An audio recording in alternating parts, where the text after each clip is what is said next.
What you are about to hear is not casual advice. It is a shift in how you walk, speak, think, act, a shift in how you interpret your circumstances and command your future. Let me tell you something that most men never grasp until it's too late. Your life bends to your assumptions. The way you expect things to go is the way they usually go, not because of fate, but because of focus. Because your dominant thoughts pull circumstances into alignment. They shape how you act, how you speak, how you persist or retreat. So what if you assumed right now that everything is working out for you, even when it's hard, even when it's silent, even when there's no proof? What if you lived like the outcome was certain, like the door was already open, and all you had to do was walk through it? That is not wishful thinking. That is mental engineering. And it is how the greatest minds in history rose through failure, criticism, and fear. Henry Ford didn't hope things would work out. He decided they would. He poured his belief into the unknown before the world believed it was even possible. When everyone said the automobile was a fantasy, he built factories. Thomas Edison didn't doubt after his first 100th or 10,000th failed prototype because he assumed success was inevitable. He didn't need to see it. He carried it in his mind, and he acted as if it was already his. Charles Schwab didn't operate from fear. He operated from faith in his vision, a faith so strong that entire steel empires were shaped by it. His certainty was contagious. His belief made other men follow. And Andrew Carnegie, the man who transformed industry and wealth in America, he did not ask, what if this doesn't work? He moved as if the results were already secured. That is the energy that builds legacies. So why not you? Why not now? Why not today? You've spent enough time worrying, enough time hesitating, enough time telling yourself stories rooted in fear. Now, it's time to flip the script. Because the version of you that hesitates, that overthinks, that shrinks when life gets loud, he cannot coexist with the version of you that walks in certainty. You cannot serve two minds. One must die. So today I hand you a new frame, a new filter, a new standard. Act as if everything always works out, not because it's guaranteed, but because it makes you unstoppable. Because when you assume that success is inevitable, you move with courage, you speak with authority, you command your life instead of negotiating with it. This video is your reset, your new operating system, and it is to be repeated, not once, not twice, daily, until your subconscious accepts this certainty as law, until doubt withers in the presence of your calm. Because fear cannot live where faith is present. And the moment you live in alignment with the assumption that the outcome is secured, you destroy fear. So listen with intensity. Speak these truths aloud. Let them enter your nervous system like fuel. Because what we do next is not motivation, and it is reprogramming. And by the end of this hour, you will not think the same, and you will not move the same, and you will not be the same. Let's begin. Let's start with a question that has the power to rewrite your entire life. What if it all works out? Not just the small things, not just the comfortable outcomes, but all of it. The setbacks, the delays, the pain, the silence, the detours, the moments where nothing made sense. What if all of it, every piece of the struggle, is building the exact version of you required for the dream you've been asking for? Most people don't live in that possibility. They live in worry. They wake up bracing for failure. They talk about worst-case scenarios. They expect betrayal. They wait for the bottom to fall out, even when life is rising. And because of that expectation, they unconsciously direct their energy toward what they fear instead of what they want. But there's another way to live, a way that doesn't require hype, a way that doesn't demand perfection, a way that simply asks one thing from you: to believe before you see. Because here's the truth. Belief isn't a reaction. Belief is a choice. And that choice directs the energy of your mind. The subconscious does not argue with you. It accepts what you feed it, and then it builds around that assumption. If you say, things never work for me, your subconscious says, understood. And it begins filtering your world through that lens. That's what you start to notice. That's what you start to expect. That's what you attract. Not because of magic, but because you stopped looking for anything else.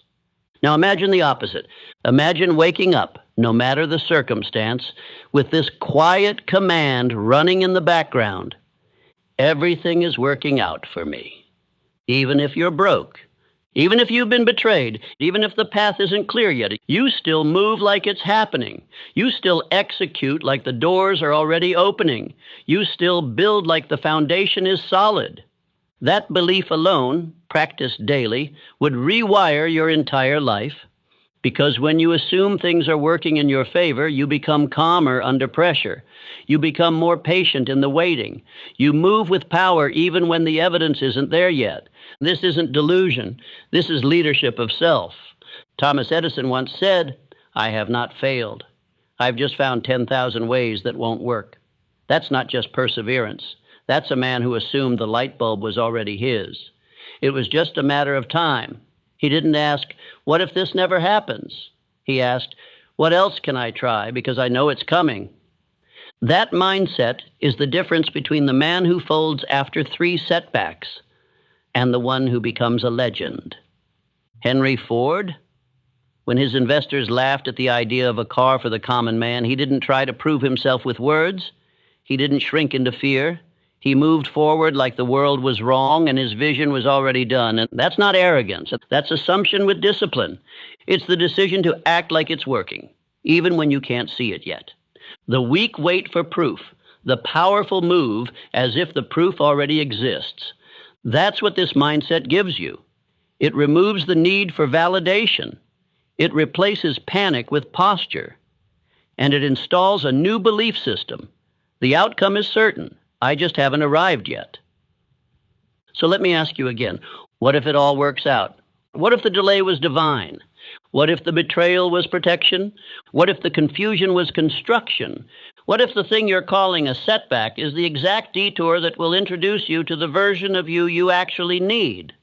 You see, once you install that assumption, once it becomes your default, you no longer fear the unknown. You welcome it. Because the unknown is not the enemy. It's the evidence that something bigger is forming. And your only job is to keep moving, to build when it's boring, to lead when no one's clapping, to act like the outcome is locked in, even if the scoreboard says you're losing. Because the scoreboard doesn't measure your spirit. It doesn't track your faith. It doesn't see what's building behind the scenes. Only you know that. Only you know how deep this decision goes. So say it to yourself right now. I live as if everything is working for me. I don't panic, I prepare. I don't beg for signs. I build in silence. And I will not fold because I've already decided the ending. This is not mindset fluff. This is mental warfare. It is the choice to walk through the chaos with order in your mind, because once you decide how this ends, you don't need to flinch at the middle. Act as if everything works out. And soon it will, because what the mind accepts, the world starts to mirror. There is one quality above all others that separates the drifter from the builder, the lost from the locked in, the man who watches life happen from the man who shapes it with his own hands. That quality is definiteness of purpose, a clear, unwavering, unshakable aim, a target burned so deeply into the subconscious that it becomes impossible to ignore, even in silence, even in failure, even in doubt. This is not a vague dream, not a list of goals, not a wish list typed into a phone at midnight and forgotten by morning. This is purpose, written with fire, carried with discipline, protected with your life. Because without purpose, your energy scatters. Your hours are stolen by distraction. Your focus is hijacked by the next shiny thing. You chase a dozen paths and master none. You build halfway and then walk away. You mistake movement for momentum, activity for achievement, noise for direction. But when you become a man with definiteness of purpose, your path narrows, your vision sharpens. You stop waking up wondering what the day will bring and start commanding the day to deliver what you have already decided. That's power. That's the beginning of transformation. Look at every man who changed the course of history, and you will find a purpose behind his steps. Henry Ford didn't aim to be wealthy someday. He decided to revolutionize transportation, and he pursued it with a focus so sharp the world had no choice but to adjust. Charles Schwab didn't dabble. He knew what he was there to build. He knew what Carnegie needed, and his purpose was so magnetic that others followed. Not because he demanded it, but because his clarity made hesitation impossible. Abraham Lincoln didn't drift into greatness. He made a decision so clear, so final, that not even a divided nation could shake it loose. That's what you need now. A final decision, a line in the sand, a sentence that lives in your bones, so clear that your mind orbits around it every single day. Let me ask you, do you know your purpose? Do you know without a doubt what you are here to do? Because if not, no strategy, no system, no motivational video will save you. Your progress will always be temporary. Your habits will collapse under pressure. Because the one thing that holds it all together is your why, your decision, your purpose. So write it down. One sentence, not 10.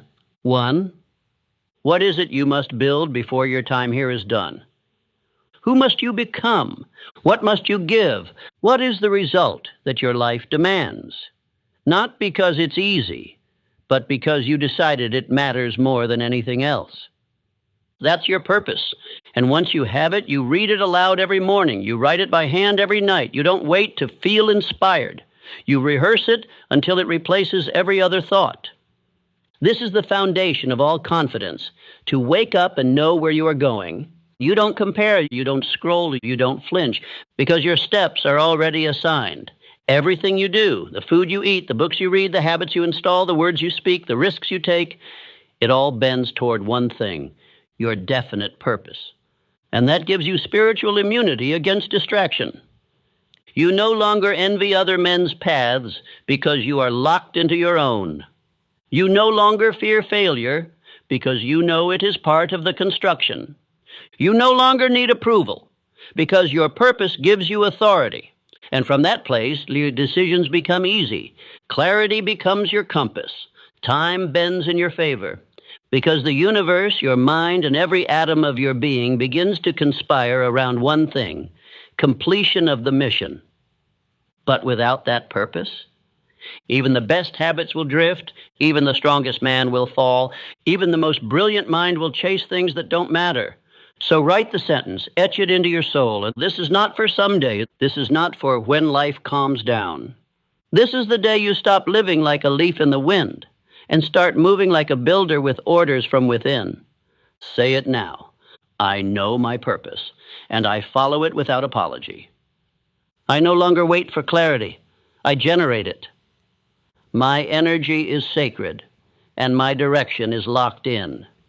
This is how empires begin, not with noise, but with one decision burned so deeply into a man's spirit that even time itself bows in his direction.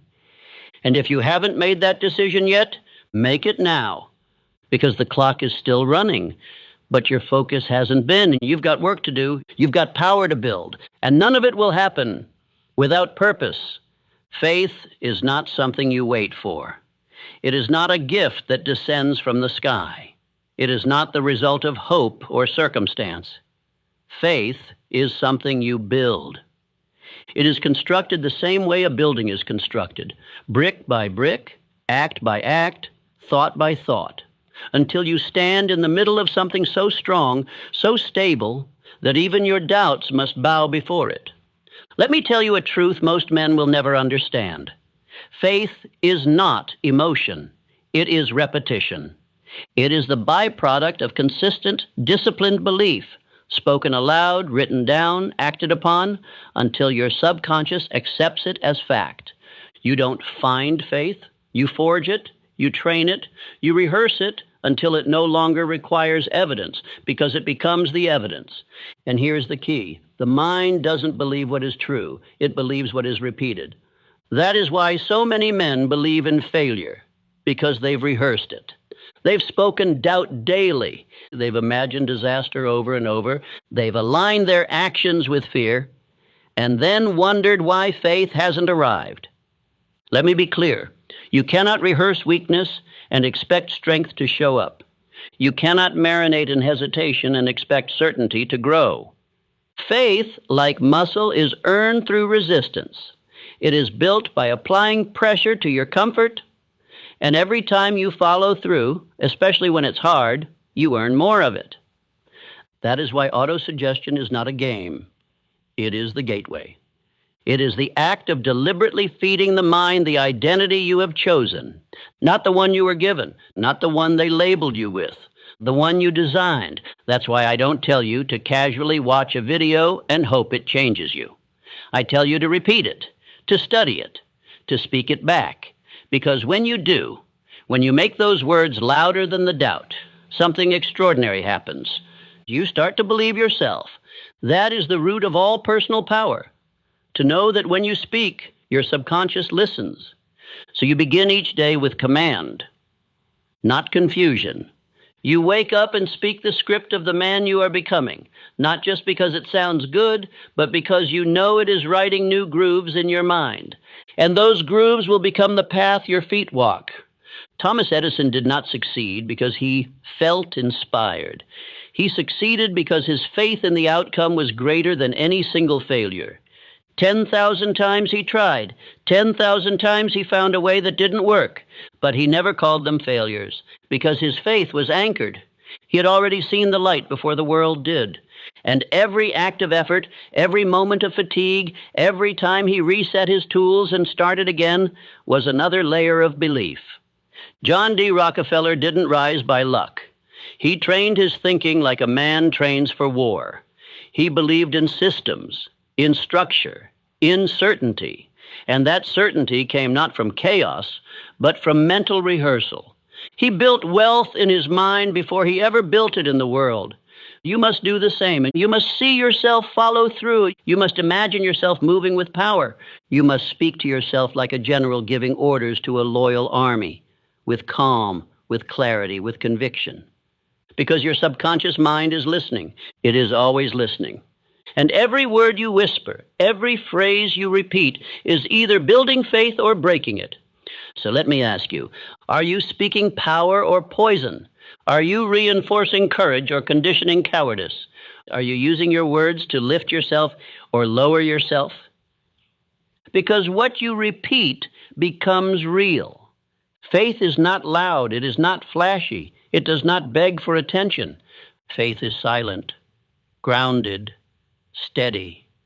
It is built in the dark. It is built when you show up despite your feelings.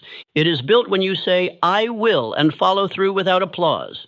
It is built when no one is looking, and you move anyway. That's how Abraham Lincoln led a nation through fire. He wasn't the most popular. He wasn't the loudest. But he believed in the vision so deeply, so completely, that no critic could shake it loose. And when faith becomes unshakable, action becomes automatic. You no longer try to rise, you do. You no longer wonder if you're ready, you move. And your results begin to multiply, not by chance, but by design. So here's your instruction. Write your chief aim. Read it aloud every morning and every night, and with emotion, with certainty, with fire. Visualize the outcome, and not once, but daily. Speak your identity, not as a wish, but as a fact. I am focused. I am disciplined. I act with purpose. I do not flinch. This is not theory. This is practice. And when you practice it long enough, the man you used to be, the man of doubt, of fear, of hesitation, he fades into dust. And the man of faith rises, not someday, today. There comes a moment in every man's life where he must make a decision so final, so absolute, that there is no path left to retreat. That moment is not about emotion. It's not about confidence. It's about commitment. Burning the bridge means this. You remove all exits, all fallback plans, all quiet excuses that whisper, if this doesn't work, I can always go back. No, you can't. Not anymore, because that man is gone. Let me tell you something that every titan of history has known. You do not truly transform until you remove the option of staying the same. You cannot build a new life while clinging to your old one. You cannot become someone new and still hold space for the person you used to be. You cannot win with your eyes halfway on the rearview mirror. Charles M. Schwab didn't become the president of Carnegie Steel by playing it safe. He wasn't the smartest man in the room. He was the most decided. He carried himself like a leader before the world saw it. He aligned his speech, his tone, his energy with his desired position. And in doing so, he closed the door to mediocrity. When he walked into the room felt it. You want that kind of presence? You must decide so fully, so violently that your past self is stunned into silence. This is what it means to burn the bridge. It's not symbolic. It's strategic. When you remove the option to quit, when you make it so there is no going back, you activate a part of your mind that most men never touch. It's the part that must win, because it has no choice. Andrew Carnegie demanded this from his men. He didn't want those who were interested in success. He wanted men with one obsession, men who burned the bridge to every other pursuit. He understood this truth. A divided mind is a defeated mind. And so must you. You cannot serve two identities, the man you've been and the man you are becoming. One of them has to die. That means you must remove everything that gives the old you oxygen, every distraction, every excuse, every person who keeps you small. You say you want to rise? Good. Then it's time to remove the staircase back down. Destroy the comfort you used to retreat to, because comfort is a liar. It says, you're fine. The man who has burned the bridge does not have time to entertain doubt. He is too busy executing. Now listen